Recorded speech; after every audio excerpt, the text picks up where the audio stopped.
먼 옛날 제주도에 서로 사랑하는 젊은 연인이 있었습니다. 그런데 남자는 언젠가 무토로 가야지 이런 꿈을 꾸고 있었습니다.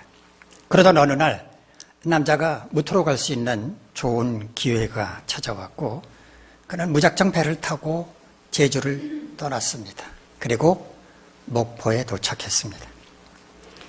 막상 꿈을 이루기는 했지만 백지생활, 타향살이는 고달프기만 했습니다. 남자는 제주에 두고 온 연인이 보고 싶어졌고 유달산 월출봉에 올라가서 제주를 바라보며 그리움을 달랬습니다. 한편 제주에 홀로 남겨진 연인도 그립기는 마찬가지였습니다. 어디로 떠나는지조차 알 수 없는 그 남자가 혹시라도 돌아올까 봐 성산 일출봉에 올라가 한없이 기다리다가 마침내 망부석이 되고 말았습니다. 제주도에서 전해져 내려오는 이야기입니다. 한양대 음대 출신의 작곡가 장일남 씨, 음대 교수를 역임을 했는데요.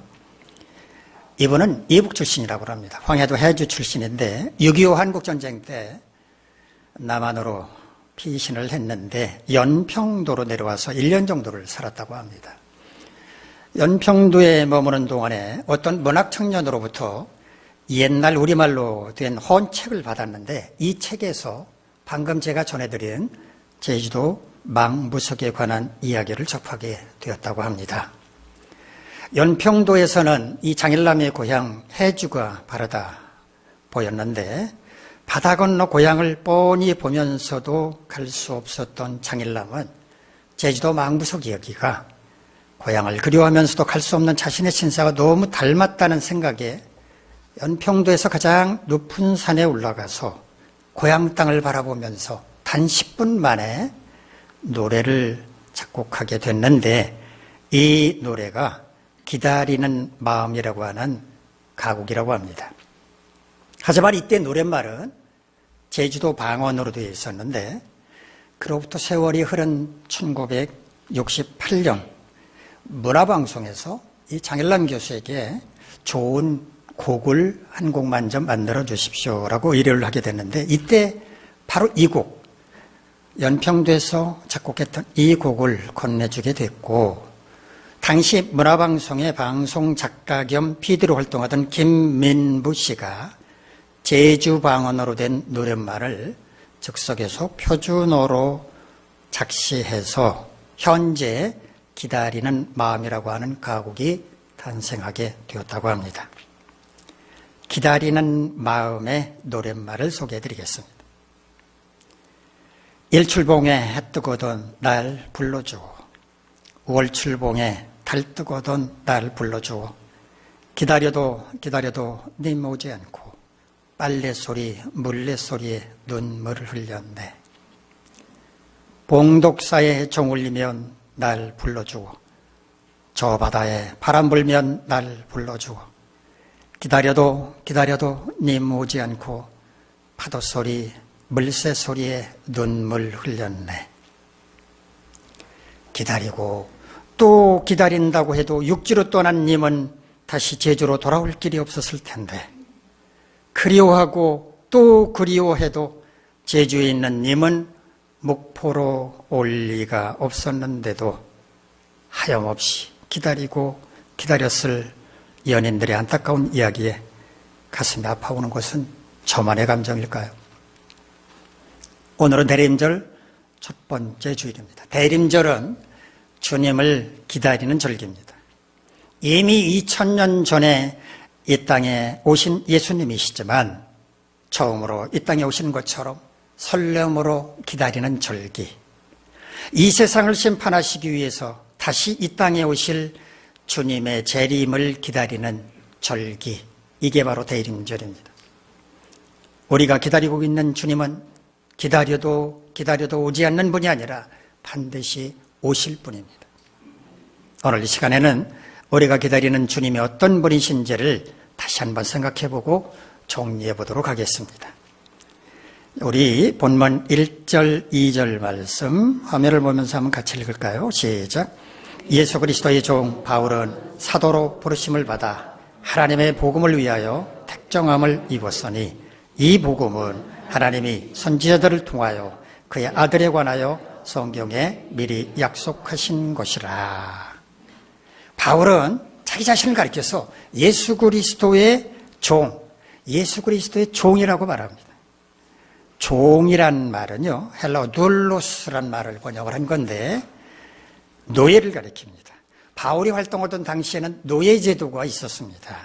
그러니까 나는 예수 그리스도께 속한, 예수 그리스도가 소유한 노예입니다 라고 고백을 한 겁니다. 노예란 신분이 결코 자랑거리가 아닌데도 불구하고 바울은 예수 그리스도의 종이라고 당당하게 밝힌 것입니다. 그런데 바울은 자신이 부름을 받았고 택정함을 입었다고 말합니다. 택정한다라고 번역한 헬라어는요, 아포리조라고 하는 말인데 경계선으로 구분하다, 나누다, 선택한다 이런 뜻입니다. 많은 사람 가운데서 특별하게 선발되었다라고 하는 의미입니다. 그렇다면 바울은 무엇으로 위해 택정함을 입었는가? 하나님의 복음을 위해서 택정되었다고 말합니다. 하나님께서 바울이 복음을 전할 적임자라고 여기셔서 그를 선택해서 사도로 세우셨다고 고백을 한 것입니다. 사도란 말의 의미는 여러분도 잘 아실 것이라고 생각을 합니다. 사도란 헬라어 아포스톨로스라고 하는 말을 번역을 하는 것인데요, 위임받은 사람, 사절, 사자를 가리킵니다. 사절이란 나라를 대표해서 일정한 사명을 띠고 외국에 파견된 사람을 가리킵니다.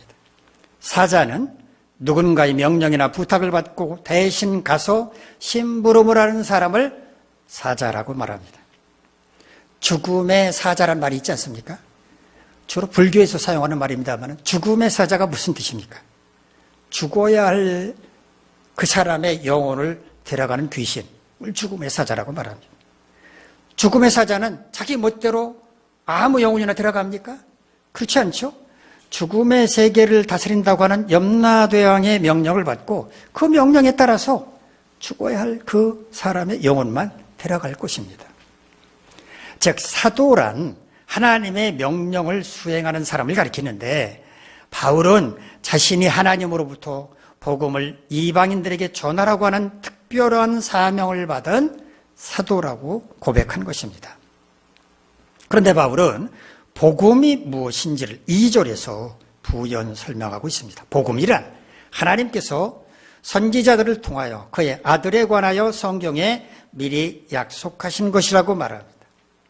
구약 성경에는 하나님이 메시아를 이 땅에 보내실 것이라고 하는 선지자들의 여러 예언들이 많이 나오는데 이게 바로 복음이라고 말하는 것입니다. 즉 복음이란 하나님의 아들이신 메시아가 이 땅에 오시는 것에 관한 얘기라는 것입니다. 바울은 이어서 하나님의 아들에 관한 이야기를 좀 더 자세하게 설명을 해주고 있는데요, 우리 본문 3절에서 6절까지 말씀 화면을 통해서 한번 같이 읽겠습니다. 시작. 그의 아들에 관하여 말하면 육신으로는 다윗의 혈통에서 나셨고 성결의 영으로는 죽은 자들 가운데서 부활하사 능력으로 하나님의 아들로 선포되셨으니 곧 우리 주 예수 그리스도시니라. 그로 말미암아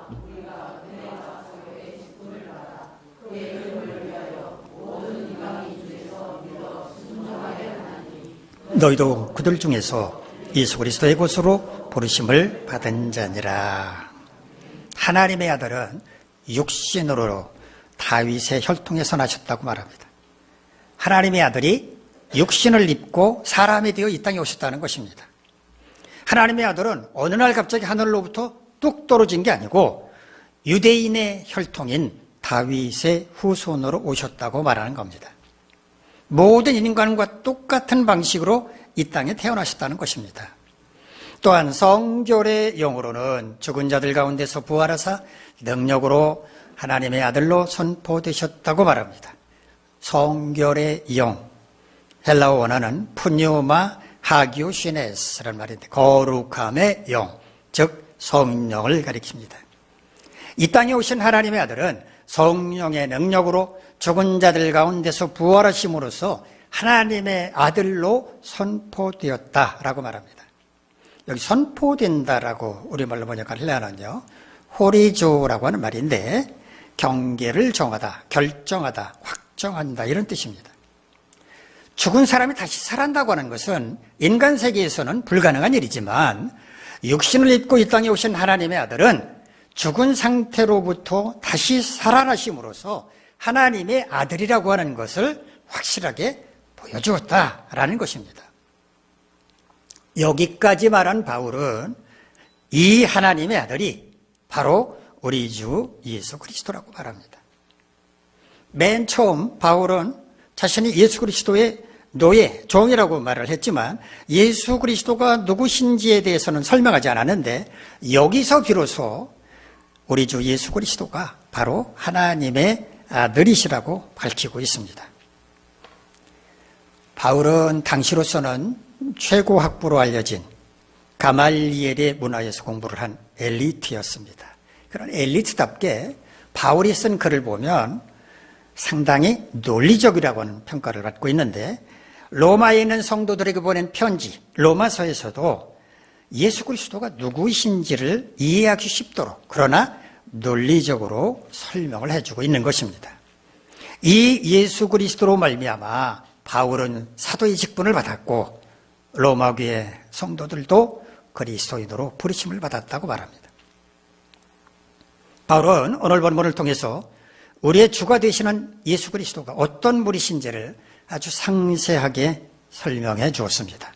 예수 그리스도는 하나님의 아들로서 타락한 인류를 죄로부터 구원하시려고 하는 하나님의 거룩한 구원 계획에 따라 다윗의 후손으로 이 땅에 사람의 몸을 입고 오셨는데 성령의 능력으로 죽은 자 가운데서 다시 살아나사 하나님의 아들이시라고 하는 것을 보여주셨으며 우리를 불러서 존귀한 하나님의 자녀로 복음을 전한 일꾼으로 삼아주셨다고 말했습니다. 대림절은 오실 주님을 기다리는 절기라고 말씀을 드렸는데 우리가 기다리고 있는 분이 어떤 분이신지를 아는 것은 굉장히 중요합니다. 왜냐하면 그것이 우리의 믿음의 기초가 되기 때문에 그렇습니다. 기초가 부실하면 튼튼한 건물을 세울 수가 없습니다. 마찬가지로 우리의 믿음의 기초가 잘못되면 우리는 바른 신앙인이 아니라 그릇된 신앙인이 될 수밖에 없습니다. 이단이 어떤 사람들입니까? 믿음의 기초가 잘못 형성된 사람들입니다. 그렇다면 우리가 기다리는 예수 그리스도는 어떤 분이신지 우리가 알고 있는 것을 다시 한번 정리해 보도록 하겠습니다. 첫째, 우리가 기다리는 예수 그리스도는 하나님의 아들이십니다. 사람을 포함해서 모든 생명체는 종족 번식 본능이라고 하는 게 있습니다. 그래서 이 본능에 따라서 자기의 후손을 이 땅에 남기려고 합니다. 그러므로 자식은 단순한 핏줄이 아닙니다. 자신의 정체성을 이어나갈 자신의 분신이라고 말할 수 있습니다. 그래서 자식에게는 뭐든지 아낌없이 주려고 합니다. 어떤 사람은 자식이 대학을 졸업할 때까지만 지원하면 그걸로 끝이라고 당당하게 말합니다. 부모로서 거기까지 도와주면 됐지, 뭐 그보다 더 도와주느냐, 나머지는 자식이 알아서 하는 것 아니냐. 선진국의 부모들은 다 그런다더라 라고 말을 합니다. 마치 그렇게 하는 것이 선진 부모가 되는 것처럼 주장합니다. 여러분은 그럴 수 있겠습니까? 그럴 부모는 그렇게 많지 않을 거라고 생각합니다. 피를 나누지 않은 자식 사이라면 모를까 어떻게 자식이 일을 칼로 두부를 자르듯이 그렇게 할 수 있겠습니까? 만일 어느 나라를 통치하는 왕에게 아들이 있다면 왕은 그 왕자에게 자신이 누리던 권세, 부, 명예를 그대로 물려주고자 할 것입니다. 그렇게 하지 않는 게 이상한 일입니다. 우리가 기다리는 예수 그리스도는 하나님의 아들이십니다. 우리의 자식이 우리의 유전자를 갖고 있는 것처럼 예수 그리스도는 하나님의 성품을 갖고 계십니다. 빌립보서 2장 6절을 보면 사도 바울은 예수 그리스도를 가리켜서 그는 근본 하나님의 본체시라고 말합니다. 본체라고 하는 말은요, 헬라어 모르페라는 말을 번역을 한 것인데 형상, 모양이란 뜻입니다. 하나님의 성품, 하나님의 능력을 소유한 하나님과 똑같은 분이라고 하는 의미입니다. NIV 영어 성경은 이 부분을 이렇게 번역을 하고 있습니다. Christ Jesus being in very nature God. 예수 그리스도는 하나님의 본성 그 자체로 존재하신다라는 그런 뜻입니다. 요한복음 17장 21절에서 예수님은 이렇게 기도하셨습니다. 아버지요, 아버지 것은 내 안에 내가 아버지 안에 있는 것 같이 그들도 다 하나가 되어 우리 안에 있게 하사 세상으로 아버지께서 나를 보내신 것을 믿게 하옵소서. 예수 그리스도께서 하나님 안에 계시고 하나님께서 예수 그리스도 안에 계신다고 하는 것은 두 분이 곧 하나라는 말이 아닙니까? 삼위일체 하나님에 대해서 들어보셨을 것입니다. 아버지, 성부 하나님, 아들, 성자 하나님, 성령 하나님, 이 세 분은 셋이 아니라 하나라는 논리입니다. 하나님의 아들이신 예수 그리스도는 능력의 주님이십니다. 천지를 창조하실 때 하나님과 함께 같이 천지를 창조하셨으며 지금도 하나님 우편에서 중보자로 우리를 도와주고 계시고 장차 세상을 심판하실 심판주로 세상에 다시 오실 것입니다. 우리가 기다리는 분이 이런 분이시라고 하는 것을 우리는 분명하게 알아야 합니다. 두 번째, 예수 그리스도는 사람의 몸을 입고 이 땅에 오셔서 십자가에 달려 돌아가심으로써 모든 인류의 죄를 대속하셨습니다. 나사렛에서 살던 요셉과 마리아는 약혼을 했지만 동거하지는 않았습니다. 당시의 관습에 따르면 약혼만 하면 얼마든지 동거할 수 있었지만 두 사람은 그렇게 하지 않았다는 말입니다.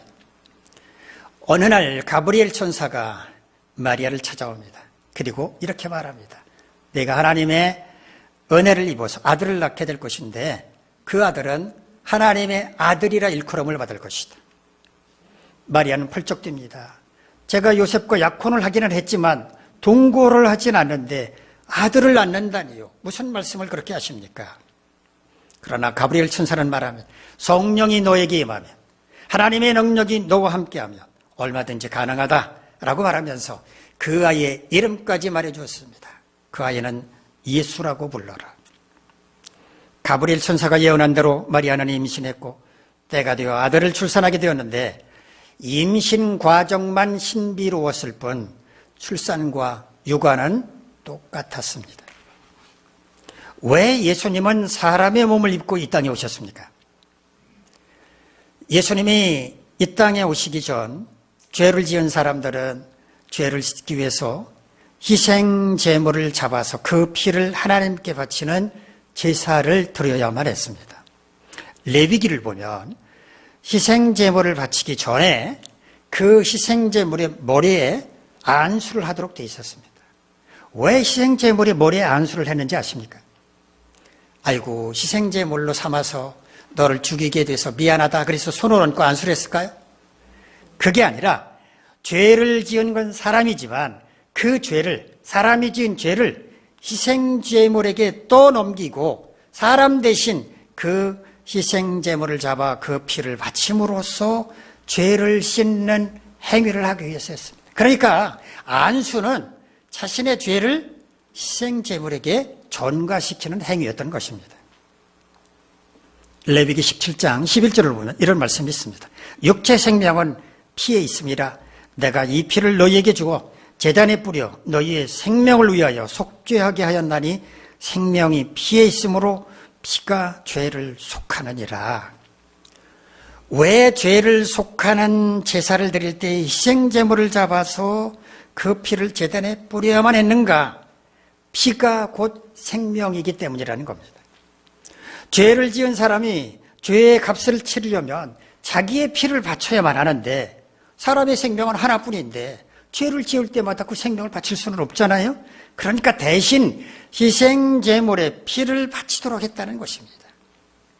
그렇다면 왜 예수님은 십자가에 달려 피를 흘리셔야 했습니까?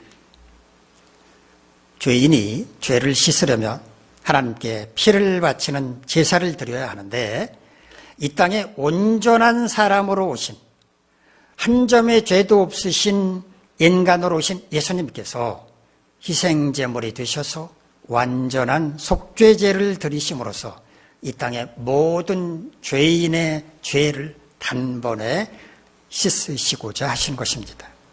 그것이 하나님께서 모든 인류를 구원하시고 정한 특별한 속죄의 방법, 특별한 구원의 방법이었기 때문입니다. 이처럼 우리가 기다리는 예수 그리스도는 우리의 죄를 속하시기 위해서 사람의 몸을 입고 이 땅에 오셔서 희생제물이 되셔서 십자가에서 돌아가셨습니다. 사도 바울은 로마서 5장 7절로 8절에서 이런 예수님에 대해서 이렇게 말하고 있습니다. 의인을 위하여 죽는 자가 쉽지 않고 선인을 위하여 용감히 죽는 자가 혹 있거니와 우리가 아직 죄인 되었을 때 그리스도께서 우리를 위하여 죽으심으로 하나님께서 우리에 대한 자기의 사랑을 확정하셨느니라.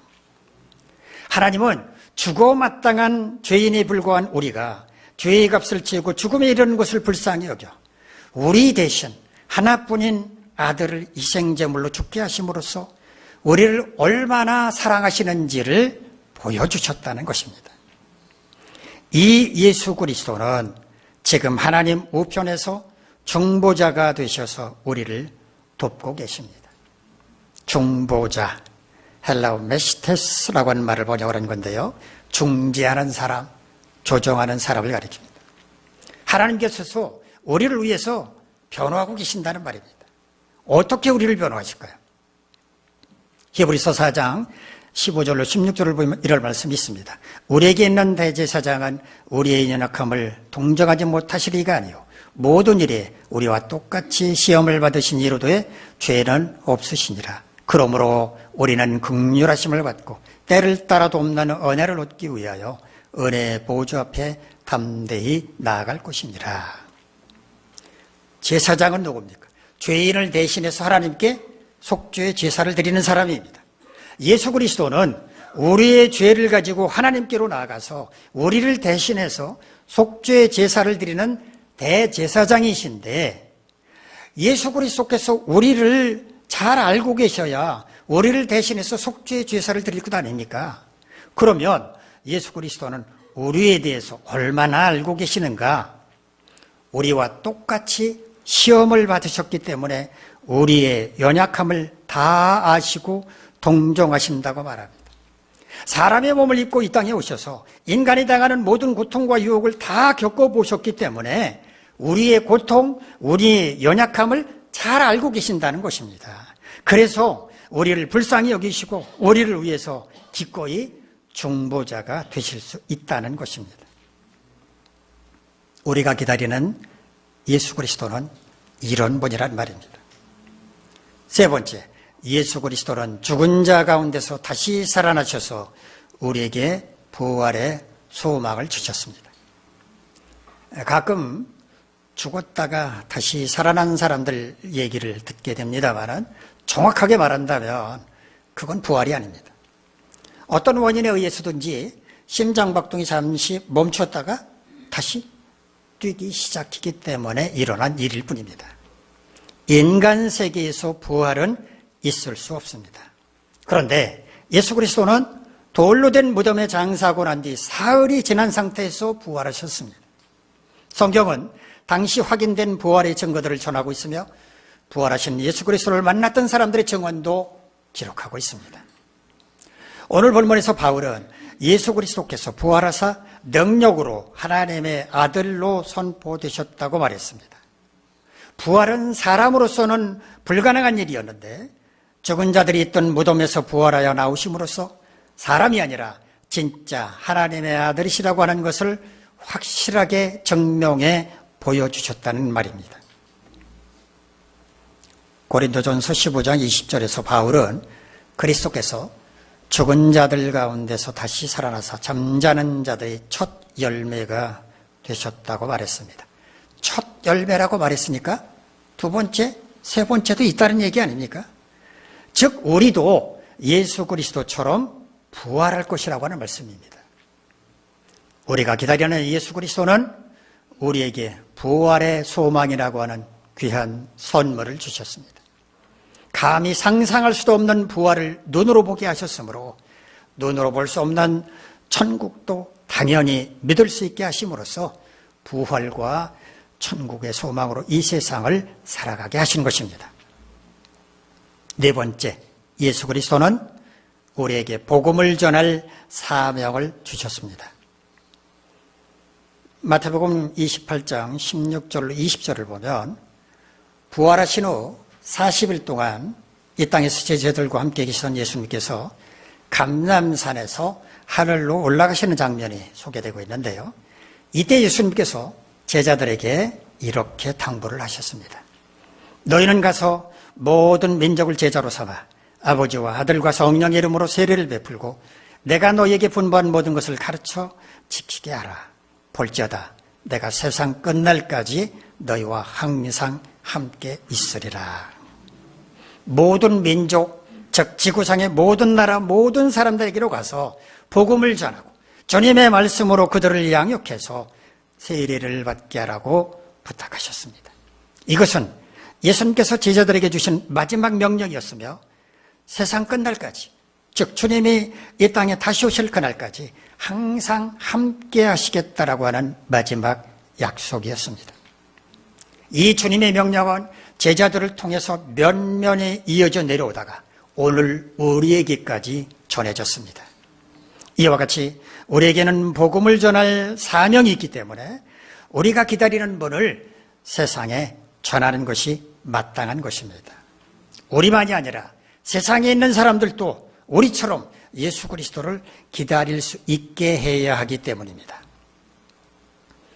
기다림은 곧 믿음이요 소망입니다. 믿음과 소망이 없으면 기다릴 수 없기 때문입니다. 우리는 믿음과 소망 가운데 주님을 기다립니다.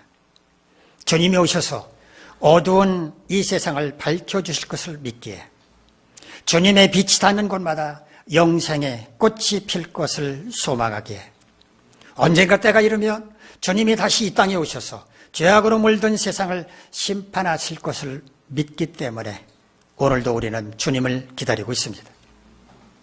우리가 기다리는 주님은 어떤 분입니까? 첫째, 우리가 기다리는 예수 그리스도는 하나님의 아들이십니다. 하나님과 동등한 능력이 있는 분이십니다. 둘째, 우리가 기다리는 예수 그리스도는 사람의 몸을 입고 이 땅에 오셔서 십자가에 달려 돌아가심으로써 모든 인류의 죄를 대속하셨습니다. 셋째, 우리가 기다리는 예수 그리스도는 죽은 자 가운데서 다시 살아나셔서 우리에게 부활의 소망을 주셨습니다. 넷째, 우리가 기다리는 예수 그리스도는 우리에게 복음 전할 사명을 주셨습니다. 여러분 모두 예수 그리스도가 이런 분임을 분명하게 알고 그분을 소망 중에 기다릴 수 있기를 간절히 바랍니다. 기도하겠습니다. 전능하신 하나님, 우리 모두 예수 그리스도가 어떤 분이신지를 분명하게 알고 소망 중에 그분을 기다릴 수 있도록 도와주시옵소서. 예수님의 이름으로 기도하옵나이다. 아멘. 자리에서